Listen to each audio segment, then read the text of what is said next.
चालक जे आहेत त्यांना गेल्या 6 महिन्यापासून सरकारकडून जे अनुदान मिळते ते अनुदान मिळालेलं नाही आणि त्याच्यामुळे त्यांच्यावर उपासमारीची पाळी आलेली आहे। कारण त्यांना लागणारा किराया, अन्नधान्य आणि कर्मचाऱ्यांचा पगार हे सगळं बघता माझ्या माहितीप्रमाणे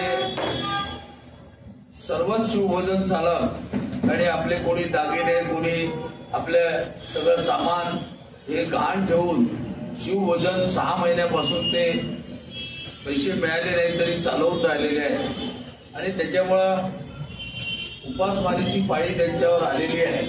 आणि म्हणून आम्हाला नाइलाज असतो आम्ही माननीय मुख्यमंत्र्यांना भेटलो, माननीय उपमुख्यमंत्र्यांना भेटलो, दोन्ही आम्ही पालकमंत्र्यांना भेटलो आणि संबंधित सर्व आमदारांना आम्ही भेटलो, त्यांना निवेदन दिलं की बाबा जेव्हा शासनाने ही योजना सुरू केलेली आहे त्याचं अनुदान जेव्हा नेहमी देत होतं ते अनुदान मिळालं नाही। मधल्या काळामध्ये 1 महिन्याचं अनुदान आंदोलनानंतर मिळालं होतं पण अजूनही 6 महिन्याचं अनुदान बाकी आहे। त्याच्यामुळं आमच्या सर्व शिवभोजन चालकांची स्थिती गंभीर झालेली आहे। म्हणून नागपूरचे मुख्यमंत्री आहेत आणि मुख्यमंत्र्यांच्या शहरामध्ये जवळजवळ 160 शिवभोजन चालक आहेत। आता त्याच्यामध्ये कोणाजवळ 75 थाली आहे, कोणाजवळ 100 थाली आहे, कोणाजवळ 150 थाली आहे। त्याच्यामध्ये बहुतेक सर्व 100 थाली असणारे बरेच लोक आहेत, 75 थाली असणारे, परंतु त्यांचंही पेमेंट आजपर्यंत शासनाला अनेक निवेदनं देऊन सर्वांना भेटून सुद्धा आम्हाला मिळालेलं नाही आणि त्याच्यामुळे आपल्या माध्यमातून आमच्या भावना शासनापर्यंत पोहोचाव्यात आणि आम्हा लोकांना, सर्व लोकांना अनुदान मिळावं याकरता आजची प्रेस कॉन्फरन्स आम्ही बोलावलेली आहे। आमच्या इथे मस्केजी आमचे सचिव आहेत, आमचे राजूभाऊ पुलकमार आहेत, भगिनी मंडळ आहे, भास्कर मराठेजी आहेत, आमचे ठाकरेजी कोषाध्यक्ष आहेत आणि सर्वच हजारीताई आहेत, सर्व बेबीताई गौरीकर आहेत आणि सर्व शिवभोजन चालक या ठिकाणी मोठ्या प्रमाणामध्ये या ठिकाणी आपल्या भावना व्यक्त करण्यासाठी आलेले आहेत। मित्रांनो, सर्व पत्रकार बंधूंना माझा नमस्कार। आज शिक्षक दिनाचा दिवस आहे आणि ईद सुद्धा आहे, त्या निमित्ताने आम्ही आपल्या सर्वांना शुभेच्छा देतो आणि सोमवारला 6 तारखेला आम्ही 3 ते 5 8 तारीख सोमवारच येतो, बरोबर आहे ना? 8 तारखेला 3 ते 5 या वेळामध्ये सांकेतिक स्वरूपाचं धरणं आंदोलन आम्ही संविधान चौकामध्ये करणार आहोत। त्यामध्ये तुमच्या सर्वांचं फार मोठं योगदान राहणार आहे।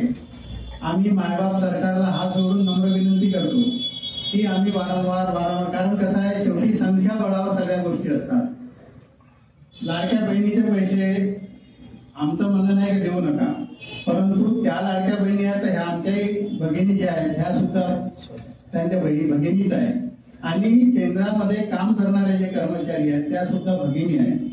मोठ्या प्रमाणात त्यांच्याही अडचणीत आलेल्या आहे। ह्या सगळ्या अडचणीतून मार्ग काढण्यासाठी फडणवीस साहेबांनी आमच्या भगिनी भेटल्या, त्यांनी सांगितलं की आम्ही देतो, पण एखाद्या वेळेस बारशाची पत्रिका, लग्नाची पत्रिका बारशाला मिळाली तर काही उपयोग होणार नाही। त्याप्रमाणे शासन वर्षभराने देईल तर तोपर्यंत अर्धेक हँग होऊन जातील आणि म्हणून आमची विनंती अशी आहे शासनाला, मग ते उपमुख्यमंत्री असो दोन्ही की फडणवीस साहेब असो मुख्यमंत्री आपल्या नागपूरचे आहेत, त्यांनी जातीनं लक्ष घालून आम्हाला न्याय द्यावा दिवाळीच्या पूर्वी, कारण पुढच्या महिन्यात दिवाळी आहे। आज जरी त्यांनी फंड टाकला तरी आम्हाला मिळायला 1 महिना लागतो इथून ते जरी बाकीच्या प्रोसेस व्हायला, आणि म्हणून लवकरात लवकर त्यांनी जर दिलं तर आमची दिवाळी होऊ शकते, अन्यथा आम्ही काळी दिवाळी मनवणार हा एक निर्वाणीचा शब्द आहे। आणि त्याही नाही हे झालं तर मग शेवटी काही ना काही निर्णय घ्यावा लागेल, पण आपल्याला आमची विनंती आहे की आपण जास्तीत जास्त त्याला प्रसिद्धी देऊन शासनाचं लक्ष आमच्याकडे कसं वेधता येईल त्या दृष्टीने आपण सगळ्यांनी किती देयक घेणं शिल्लक आहे? मार्च महिन्यापासूनचे आजपर्यंतचे देयक बाकी. अंदाजे किती कोटी किंवा लाखो रुपये? कोटी नाही सांगता येणार मला, कारण ते फिगर माझ्याकडे नसतात. पण जे काही आपल्याकडे एफडीओच्या ऑफिसमध्ये त्याच्या मिळतील, पण साधारणतः 100 खालीवाला जर असेल तर त्याला 115, 120 रुपये, 1,20,000 किंवा 1,15, 1,05 त्या दिवसाप्रमाणे मिळतात. असे 160 साधारणतः आपल्या नागपुरामध्ये केंद्र आहे. कमी जास्त अध्यक्षांनी सांगितल्याप्रमाणे कोणाचे 75 आहेत, कोणाचे 100 आहेत, कोणाचे 150 आहेत. ह्या सगळ्या गोष्टी त्यांनी जे काही, आता खूप बजेट नाही आहे, वर्षाचा बजेट 260 कोटीचा आहे फक्त ऑल महाराष्ट्र. आणि त्याच्यामध्ये ते शासन जर ठीक आहे हे मान्य करतो, कारण आपण ते पाहिलं आता ठेकेदार कॉन्ट्रॅक्टर वगैरे आत्महत्या करत आहे, शासन अडचणीत आहे. परंतु अडचणीत आहे म्हणून इतर तुमच्या योजना जशा चालू आहेत, नवीन नवीन प्रोजेक्ट तुम्ही आणत आहात, नवीन नवीन करत आहात, आणि जे जुने आहेत त्यांना उपाशी मारत ठेवायचं, हे काही शासनाचं धोरण योग्य नाही. पनवेलची ही स्थिती नागपूरची आहे की राज्यावर? पूर्ण राज्यभराची. काय ही योजना शासन पुढे बंद करणार आहे का असं वाटतं काय? हे आता शासनाच्या अधीन आहे, आम्ही त्याच्यावर काही बोलू शकतो. मध्यंतरी बातम्या आल्या होत्या की दादांचं कसं आहे, दादा थोडेसे कडक आहे स्वभावाचे. त्यांनी आतापर्यंत 3-4 वेळा बोलून झाले, पण चालू आहे.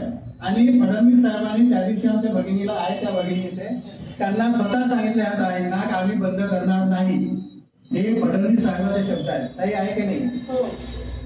पण आम्ही हे देऊ मागे पुढे असे बोलले. पण आमचं म्हणणं असं आहे की लवकरात लवकर द्या. 6 महिन्याचं आता 4 महिन्याचे तरी द्या.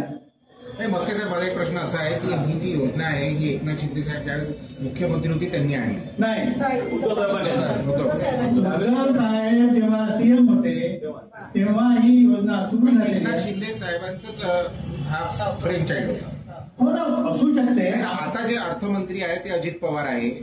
कुठे ना कुठेतरी ही लोकप्रियता उद्धव ठाकरेंना किंवा एकनाथ शिंदेना न मिळू आणि अशा प्रकारे हे सध्या बंद व्हावं, याच्यात काही राजकारण आहे. हा, आम्ही सर्वपक्षीय लोक आहोत.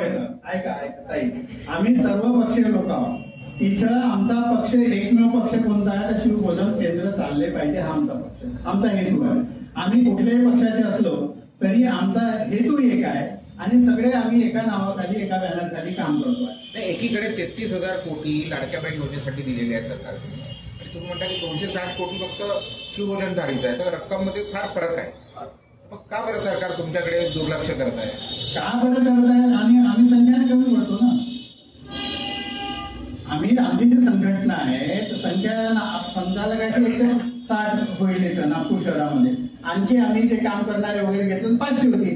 500 लोकांमुळे त्यांना काही परिणाम होत नाही असं त्यांचं मत आहे. कुणाचं? बरोबर आहे का? आणि म्हणून कदाचित ते चालढकलपणा करत असतील. साहेब म्हणाले की पवार सरांशी आणि शिंदे सरांशी भेट घेऊन आले होते, तर त्याच्यातून काय त्यांनी आश्वासन दिलं किंवा बोललं? त्यांनी करू म्हणे, आम्ही पैसे देऊ. कुठलं आम्हाला टप्प्याटप्प्याने द्या, आम्हाला 3 महिन्याचे पहिले द्या, नंतर 3 महिन्याचे द्या. ते म्हणाले हो म्हटलं, त्यांनी नाही म्हटलं, पण अजून पैसे मिळाले नाही. ते मग आंदोलनाची जी रूपरेखा आहे त्याच्या